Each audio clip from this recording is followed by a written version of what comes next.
Family, gather around. Because the moment you thought the British media couldn't sink any lower, they decided to tunnel beneath the gutter and start digging with their bare hands.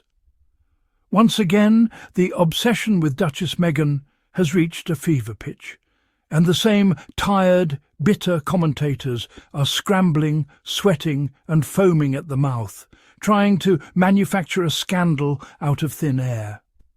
And this time they're accusing Meghan of stealing clothes. Yes, you heard that right. The same woman who was wearing couture long before she ever walked into the palace, the same woman who could buy every dress on Bond Street without blinking, they are accusing her of theft. This is Royal Sussex Squad, and today we're breaking down how this ridiculous narrative started, who pushed it, why the palace-friendly media amplified it, and how Meghan's spokesperson just shut the entire circus all the way down, with a statement so sharp it sliced through the lies like a blade. And trust me, by the time we're done, these haters will wish they'd never opened their mouths.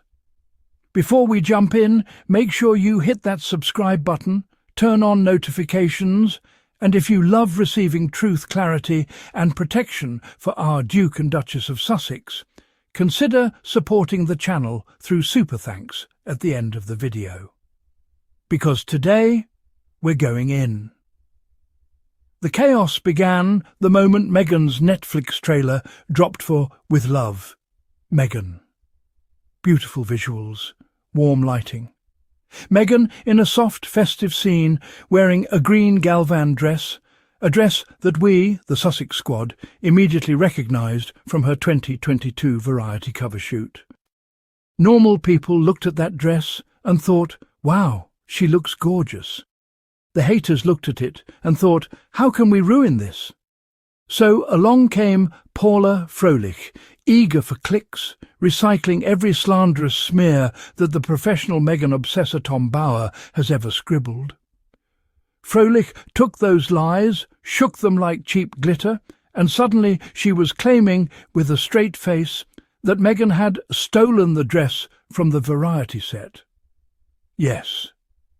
Their narrative was that Meghan Markle, global star, multimillionaire, successful actress, philanthropist, mother of two, thought, let me steal a dress worth less than $2,000. Where is the logic? Where is the brain? Where is the shame? But it didn't stop there, because once the UK tabloids smell blood, even imaginary blood, they feed on it like hyenas. Suddenly, Page 6 was breathlessly writing that a source claimed Meghan took the dress without asking. A source? Who? Your neighbour? Your cat? Someone's Uber driver? Page 6 will quote a shoelace and call it a source if that shoelace complains about Meghan. For 5 days straight, the gossip machine churned. Detractors cackling, trolls foaming, bitter royal reporters tweeting as if Meghan had stolen the crown jewels. Yet not one, not a single one, stopped to ask, does this accusation even make sense? No. Why? Because they weren't after truth. They were after narrative. And when the narrative involves Meghan, truth becomes optional for them. But then, family, the moment we were waiting for came. Meghan's spokesperson stepped in. And the statement? Who? They didn't whisper. They didn't sugarcoat. They didn't politely say, actually, no. They came in like a lightning bolt and said, the insinuation that any items were taken without the full knowledge and agreement of the on-set stylists or their respective teams is not only categorically false, but also highly defamatory. Highly defamatory. Do you know how bold you have to be to accuse someone of theft, and then have their spokesperson remind you that your lies are not just stupid, they are litigation-level stupid? The spokesperson continued, any items kept were done so in total transparency and in accordance with contractual arrangements. Translation? You can't accuse Meghan of breaking rules she didn't break. You can't accuse Meghan of something Hollywood and fashion professionals do every single day. And you can't smear Meghan because you're bored, bitter or bankrupt. Then People magazine added context from an industry expert explaining something that everyone in Hollywood knows. Celebrities often keep select clothing items from shoots, sometimes for safety, sometimes because items become high-value memorabilia after being worn. And yes, security risks are a thing. Clothes worn by royal women, including Meghan, have been targeted for resale before. This is fact. This is normal. This is standard. But of course, that triggered the UK media even more. Suddenly, Tom Sykes, desperately hunting for crumbs on his Substack, claimed he had spoken to multiple stylists who laughed at the idea. Oh, really? The same group of stylists who routinely gush over royal family freebies. The same stylists who mysteriously defend Kate Middleton accepting gifts through her mother. The same stylists who pretended that Princess Kate's constant recycling was frugality, not a PR tactic. This is where hypocrisy truly shines, family. Because Sykes wrote this with a straight face. Catherine always pays for everything, except when she doesn't, except when she gets free jewellery, except when designers send her pieces through Carol and Pippa to avoid paperwork, except when the palace negotiates discounts behind the scenes. We have receipts, we have reports, we have years of documented gifting loopholes. But of course, Kate gets praised for it. Meghan gets accused of theft. Why? Because one woman is biracial and American, and the other is protected by the palace machine. Let's talk hypocrisy. Sykes mocks the idea that Meghan's clothes could ever be targeted for resale, yet Princess Diana's dresses were literally seized by police after staff were found hoarding and selling them privately. Diana's clothing was auctioned and resold for decades. Meghan's team referenced that history. And suddenly the British press screamed, "No royal clothes have ever been resold." Are they lying publicly or just ignorant? Meanwhile, Sykes quotes stylists saying Meghan probably just kept the dress because she wanted it. So what? She's Meghan Markle. She can afford it.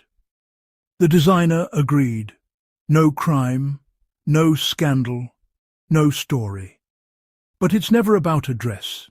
It's about control, about humiliation, about reminding Meghan that in their eyes she must always be less than, even when facts prove the opposite. But Meghan's team cracked their narrative like glass. Highly defamatory, transparent contracts, industry standard. Next question. Do you see how quickly their lies collapsed? 5 days of hysteria evaporated with one statement from Meghan's team. That's power. That's dignity. That's grace. And yet, watch how the British media still tried to twist it. Meghan inadvertently confirmed she takes freebies. No, she confirmed she follows contracts. She implied stylists would steal. No, she referenced legitimate security concerns, concerns that affected Princess Diana herself. She didn't say she paid for the dress. Why should she? Designers are thrilled to have Meghan wear their pieces, and designers sign agreements, and Meghan honours agreements. That's how Hollywood works. That's how fashion works. That's how normal people with literacy skills understand the industry works. But these commentators want her to be wrong, even when she's right. They want her to be guilty, even when she's innocent. They want a scandal, even when she's just wearing a dress. And that is why they're pressed. Because they know Meghan is stepping into a new era. Confident, creative, unbothered. Netflix is supporting her. Hollywood is supporting her. Her audience is growing. Her influence is expanding. Her brand is evolving. And her power? Only getting stronger. These attacks are not about a dress. They are about fear. Fear of a woman they cannot control. Fear of a narrative they cannot spin. Fear of a duchess living beautifully, boldly and freely outside their institution. And every time they try to tear her down, they expose their own desperation. So yes, Meghan's spokesperson ended this nonsense. But the real story here? The UK tabloids are terrified because Duchess Meghan is shining again. Her new content is trending. Her style is influencing global fashion. Her presence threatens their old system. And they know it. So what do? Make up scandals, invent crimes, accuse her of theft. Because when they can't stop her success, they try to stain her character. But they always forget one thing. Lies don't stick to women who stand in truth. Smears don't work on women who walk with purpose. And hate never wins against someone protected by global support, integrity and divine timing. Family. This is why our voices matter. This is why we defend Harry and Meghan. Because the smear campaigns are relentless, but so are we. Make sure you're subscribed so you never miss a breakdown, a truth bomb moment, or a deep dive exposing the hypocrisy of the palace PR machine. Leave your thoughts in the comments. How many times do we have to watch Meghan get attacked over nothing before the world realizes these people are obsessed? And if you want to support this channel, help amplify truth and keep Royal Sussex Squad thriving. Hit that super thanks button.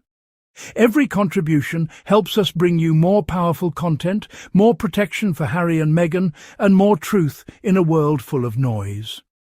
I'll see you in the next one. Stay blessed, stay loud, and stay Royal Sussex Squad strong.